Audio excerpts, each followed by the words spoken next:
chapitre 14. Retenons les pensées du prophète Malachie et la parole de Galates, selon laquelle nous sommes là pour être à la disposition de Dieu. Et qu'en ce jour-là, la différence sera faite entre ceux qui auront servi Dieu et ceux qui ne l'auront pas servi. Non pas ceux qui étaient pieux, non pas ceux qui assistaient au service divin, non pas ceux qui luttaient doctrinalement d'une manière ou d'une autre pour un point quelconque, mais ceux qui servaient Dieu de tout leur cœur, qui lui appartenaient avec tout ce qui était en eux, leur temps, leur talent, tout ce qui était là appartenait à Dieu. Tout avait été mis à sa disposition. Telle serait la différence en ce jour-là. Et dans Jean 14, verset 12, la parole que frère Branham a très souvent lue, il est écrit ici, Jean 14, verset 12. En vérité, je vous le dis, celui qui croit en moi fera aussi les œuvres que je fais. Et même, il en fera de plus grandes que celle-ci. Verset 13, car je vais au Père, et tout ce que vous demanderez en mon nom, je le ferai. Afin, tout ce que vous demanderez en mon nom, je le ferai afin que le Père soit glorifié dans le Fils. Maintenant le verset 15.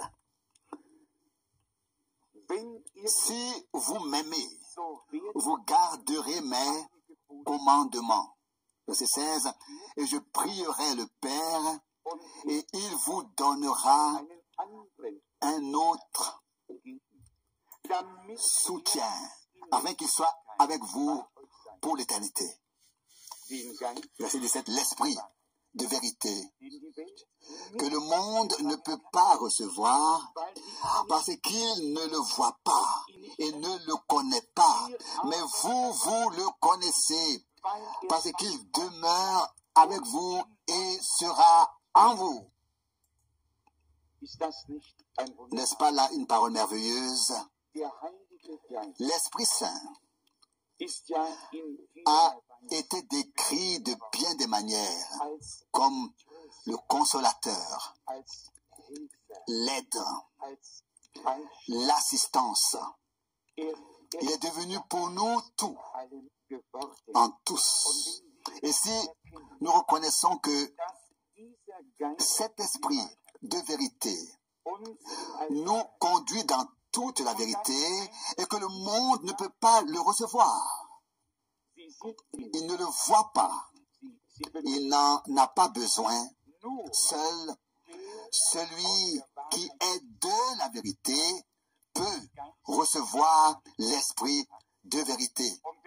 Et le Seigneur dit, ma parole est la vérité.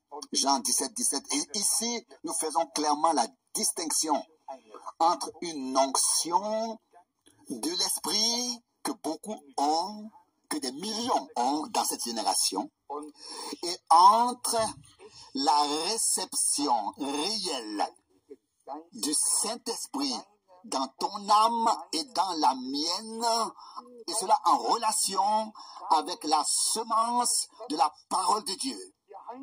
Le Saint-Esprit doit avoir un point d'appui, et cela dans ton âme et dans la mienne.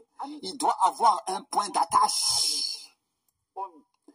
Et si la parole inspirée par l'Esprit n'est pas dans l'âme, où doit être le point d'ancrage, il n'y a pas. Il n'y a pas de point d'ancrage à ce moment-là. C'est une onction, les gens se réjouissent, puis ils vont de leur côté dans leur propre chemin. Mais Dieu a des hommes sur la terre, un peuple qu'il a destiné à le connaître, à recevoir sa parole et à être ensuite conduit réellement par le Saint-Esprit, par l'Esprit dans toute la vérité. le verset 18 dit ceci, le verset 18. Je ne vous laisserai pas orphelins. Je viens à vous. Verset 19. Encore un peu de temps et le monde ne me verra plus. Mais vous me voyez. Je vis et vous vivrez aussi. Verset 20. En ce jour-là, vous connaîtrez que je suis dans mon Père, que vous êtes en moi et que je suis en vous. Ça, c'est l'effet produit par la parole et l'Esprit de Dieu, que de nous faire reconnaître cela. Et maintenant, nous voulons effectivement nous poser la question très concrète de savoir si cela s'est déjà produit. Il est dit ici, donc si cela vient ainsi, verset 18, je ne veux pas vous laisser orphelins, je viens à vous, je vous donne mon esprit. Au verset 19, encore un peu de temps, et le monde ne me verra plus, mais vous me voyez, je vis et vous vivrez aussi. Maintenant, et alors cela viendra, verset 20, en ce jour-là, vous connaîtrez que je suis dans mon Père, que vous êtes en moi et que je suis en vous. J'ose répondre à la première partie par un oui clair, car nous avons tous reconnu que Dieu était en Christ et Christ en Dieu, que le Seigneur Jésus est la révélation de Dieu dans la chair,